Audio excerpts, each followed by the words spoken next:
যখন ছাত্র রাজনীতি শুরু করি সম্পূর্ণভাবে, তখন ওই সময় খুব সম্ভবত দেশনেত্রী বেগম খালেদা জিয়ার রাজনীতিতে আগমনের পরে আমাদের সুযোগ হয়েছিল ওনার পাশাপাশি পিছনে পিছনে দৌড়ানো।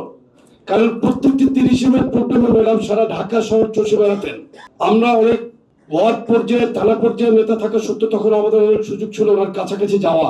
সেই সৌভাগ্য আমরা পেয়েছিলাম এবং সেই নেত্রী যিনি একমাত্র এই দেশের জন্য, দেশের জনগণের জন্যই কখনোই বাংলাদেশকে উনি ছেড়ে কোথাও যাননি। সেই প্রিয় নেত্রী আজ আমাদের মাঝে নাই। মরহুমা বেগম খালেদা জিয়া, 3 বারের সাবেক প্রধানমন্ত্রী, ওনাকে আমরা শ্রদ্ধার সাথে স্মরণ করি। মহান আল্লাহ ওনাকে জান্নাতুল ফেরদৌস দান করুন, এই দোয়াই করি। আমাদের বিএনপির বর্তমান চেয়ারম্যান, মাননীয় প্রধানমন্ত্রী বাংলাদেশ সরকারের জনাব তারেক রহমান, যার নেতৃত্বে আওয়ামী লীগের 15 বছর 7 মাস দীর্ঘ লড়াই সংগ্রামে যিনি নেতৃত্ব দিয়েছেন, বাংলাদেশের বাইরে প্রবাস জীবনী থেকে এই দেশের জনগণকে ঐক্যবদ্ধ করে নেতৃত্ব দিয়েছেন প্রিয় নেতা জনাব তারেক রহমানকে আমরা আজকের এই নবনির্বাচিত কমিটির পক্ষ থেকে হাততালি দিয়ে আমরা করতালির মাধ্যমে তাকে শুভেচ্ছা এবং ধন্যবাদ জানাই। প্রিয় নেতৃবৃন্দ, আপনারা এখানে যারা আজকে এই নবনির্বাচিত কমিটিতে স্থান পেয়েছেন, এখানে প্রত্যেকেই ত্যাগী।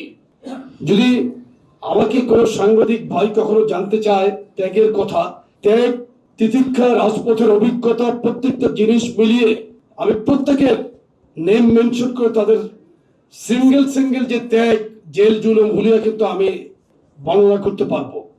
এখানে অনেকেই আছেন, আমি নাম বললে হয়তো একজনের নাম বলা হবে, আরেকজন মিস হবে, এই জন্য নাম বলবো না। পুলিশ মেরেছে, আওয়ামী লীগের গুন্ডারা মেরেছে, মৃত্যুর মুখে মহান আল্লাহ তাদেরকে বাঁচিয়েছে। মৃত্যুর মুখে এমন একটি অবস্থায় তারা পড়েছিল। আমাদের এখানে অনেক নেতা আছে এবং এখানে এমন কোন নেতা নাই যারা যে রাজপথে ছিল না।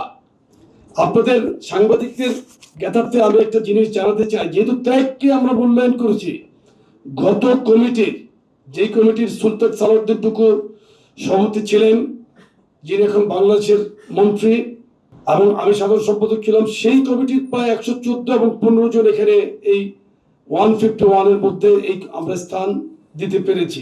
কারণ কি, এই ত্যাগ এবং রাজপথের যেই লড়াই, যুদ্ধে তাদের অবদানকে আমরা স্বীকার করেছি। তাদেরকে আমরা এই এবারের এই অত্যন্ত একটি গুরুত্বপূর্ণ কমিটি, যুবদলের ইতিহাসের 151 সদস্য বিশিষ্ট এই কমিটিতে আমরা স্থান দিতে পেরেছি।